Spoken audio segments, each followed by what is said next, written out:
เสียดายที่อายได้มาทีหลัง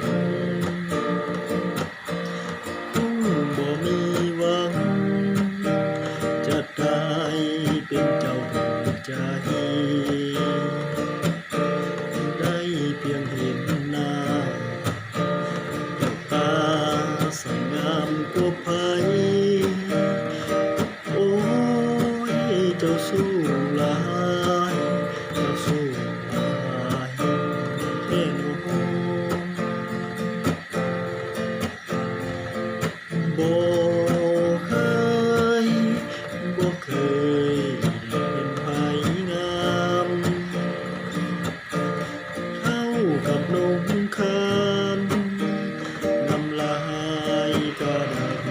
ดอกหรือเป็นนางฟ้าลงมาบ่แม่นยกยอมักเจ้าแท้ละน้องก็อยากจะขอเป็นคู่ได้ยินเขาเว้าว่าเจ้ามีแฟนแม่นบ่ถ้ามีแล้วก็ให้ขอเป็นตัวสำรองถ้าแฟนน้อง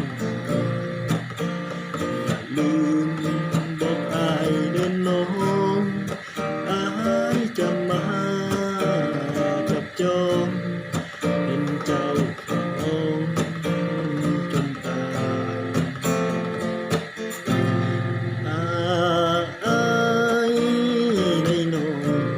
เป็นหมาดำเสื้อทุกคนงาม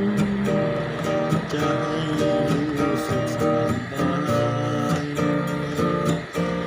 กินอ